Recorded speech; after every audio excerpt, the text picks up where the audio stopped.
Bonjour, je m'appelle Alexandre, je viens de l'Ukraine. Alors le parrainage, c'est une des spécificités de notre action qui repose là presque exclusivement sur l'action bénévole.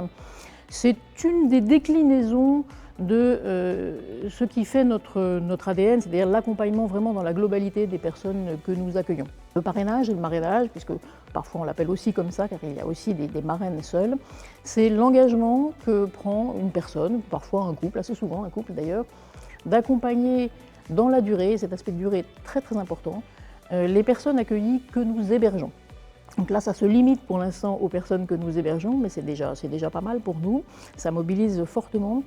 Le but aussi du parrainage, c'est comme de toute l'action de l'entraide du diaconat, c'est de mettre les personnes en situation favorable pour reprendre complètement leur destin en main. Un parrainage réussi, c'est un parrainage qui se termine. Alors soit il se termine et la personne, on ne la voit plus parce qu'elle vole de ses propres ailes, soit la relation de parrainage se transforme en relation d'amitié, soit elle disparaît.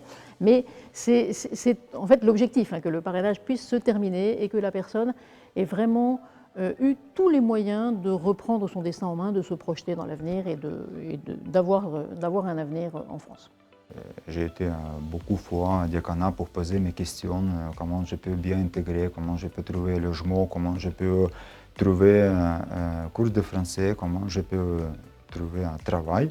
Mais d'abord, il faut commencer à un peu comprendre le français parce qu'avant, quand je suis venu en France, j'avais pu prononcer une seule phrase, je ne parle pas français, et c'est tout. Pas du tout, je ne parle pas français, pas du tout. Et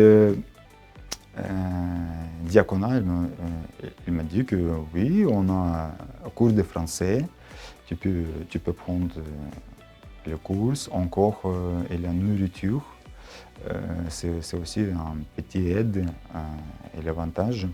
Et démarches administratives aussi, parce que c'était beaucoup de questions, carte libertane, carte assurance maladie, et CV, parce que c'est Diaconat protestant qui m'ont aidé à créer un CV. C'était le premier entretien en France. Je m'inquiétais beaucoup, parce que c'était un entretien avec 3 personnes, directeur, mon responsable et responsable d'RH. Et je crois qu'ils ont vu mon niveau de français, il était pas très haut, mais mon boulot, c'était boulot avec les chiffres, avec des chiffres. Et les chiffres dans du monde, ils sont pareils. Donc, il me dit que oui, tu peux, pourquoi pas, on peut t'embaucher. Premier vrai boulot en France, comptabilité. Quand je suis venu dans mon entreprise, je trouve que les gens, ils sont très intelligents, très chic, il y a dress code. Comptabilité en France et comptabilité en Ukraine, c'est très différent. C'est très différent. Et j'ai passé quelques semaines de formation. Et après, j'ai pris mon boulot vrai. Et aujourd'hui, quand même, s'il y a des questions, je connais à qui il faut demander, poser cette question. Je voudrais dire grand merci pour la France, pour l'État français, ce sentiment de liberté.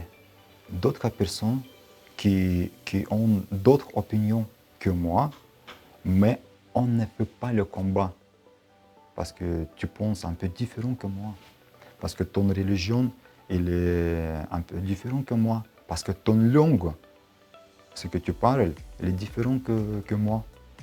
Ton couleur de peau, c'est différent que moi. Et je trouve qu'en France, c'est un pays très tolérant et très agréable pour moi. Je trouve que c'est très chic. Je vous remercie.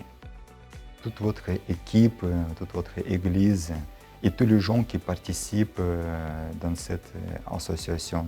Grand merci.